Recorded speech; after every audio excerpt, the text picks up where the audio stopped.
Welcome back, and thanks for watching my channel, Elegantly EDC. I've been asked a few times in the comments on my previous videos about what I actually carry every day. And depending on the situation and where I'm going, I have a different EDC kit for those various times.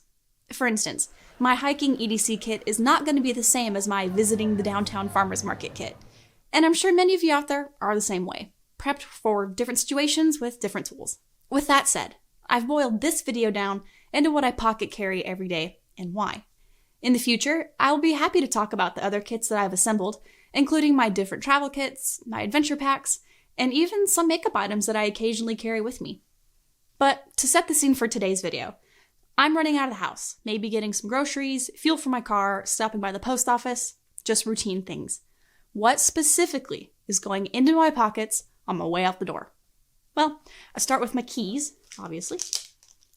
But on the key ring, I've got my trusted Swiss Army knife, and this one is the Midnight Manager. So if I need any of these tools while I'm out, I've got a knife, scissors, and a small flashlight, just in case. And I've put the link for the full review of this multi-tool in the description. Additionally, I have an AirTag with me so that, 1, I always know where my keys are, but 2, so my loved ones can see where I'm at if there was ever an emergency. Next, my wallet. I filled it with gift cards for this example, but I would usually keep my credit and debit cards, some cash, and, my driver's license in here. But I prefer slender, solid, and separate wallets. And here's what I mean by separate. From an efficiency standpoint, I see the value that a phone case and wallet hybrid bring, especially to women who don't have a lot of pocket space to go around. But my phone goes in and out of my pocket a lot, and I'm always worried that a credit card will come loose from the phone case with the constant movement. Additionally, women's wallets, especially ones that are part of a phone or can fit a phone inside of it like a clutch, just become super bulky and it defeats the purpose of carrying light. Just go get a purse at that point. My wallet is a Travelambo brand minimalist wallet. And I bought this one in 2019, and you can see the years of tough love on this poor guy on his exterior. But I got it for $10, and to this day, the leather is still soft, the card slots aren't loose and worn out, and it's still going strong. Something else about this wallet that I really like is its RFID blocking technology, and according to the manufacturer, it works for most situations. My Travelambo is technically a men's wallet. Ladies, or men who like to buy things like this for their ladies, I would recommend getting a men's wallet over a designated women's wallet. Most women's wallets, even when they're empty, are huge, and there's this unconscious need that all of us have, both male and female, and that if there's space to fill, we tend to fill it. For example, think about your suitcase the next time you need to travel. By having something slim, it forces you to really consider what you actually need and sort out the fluff and just live a less cluttered life. This wallet, even when fully maxed out, is still slim. And there are plenty of other color options that would make this wallet more feminine. I chose the green, but I would encourage you to avoid the pink tax on a bulky, ineffective women's wallet and just use a men's wallet. Because at the end of the day, it accomplishes the same thing. Holding credit cards. Next is my phone, self-explanatory there. Please don't come at me in the comments for the case. I know it's terrible and I need a new one, I've been told. Moving on, 9 times out of 10, I bring my flashlight, the Rovivon Aurora A3. It's unnecessary in the daytime, but I like to keep the habit of having it on my person, because sometimes I run out of the house when it's dark outside, and I just prefer to keep it with me for those situations. I mentioned earlier that my Swiss Army knife had a light on it. And that light is great for the rare occasion that I don't bring the A3. But the light on my Swiss Army knife just doesn't have nearly the same lumen output or runtime as a designated flashlight does. Alright, that's what I keep in my pockets. But there is one more item that I carry on my person.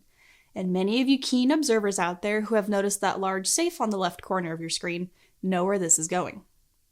I know that this item can be a divisive issue, and the point of my channel is not to debate preferences and their moral or immoral implications.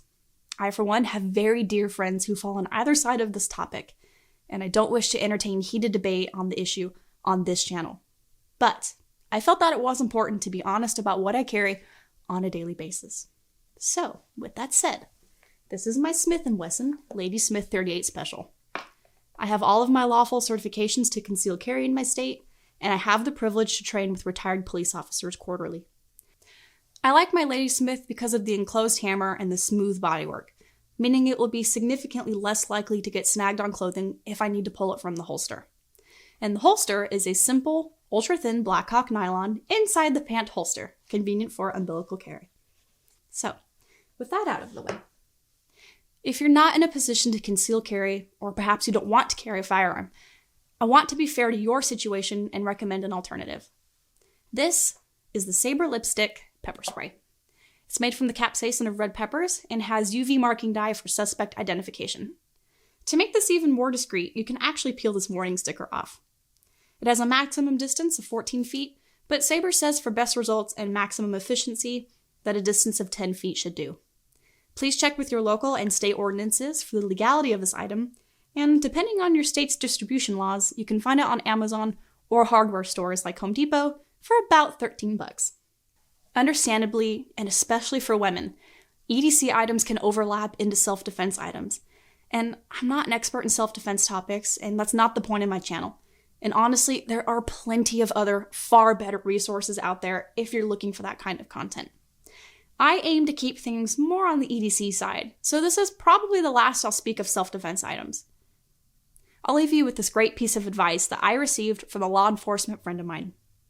The best self-defense tool is right between your ears. Keep your head on a swivel and practice good situational awareness. Thanks for watching, and I'll see you next time. So, this is my Smith & Wesson. Gosh. Can you rewind, please? It was such a good read! Perfect. All right, let's see. I'll be in my trailer.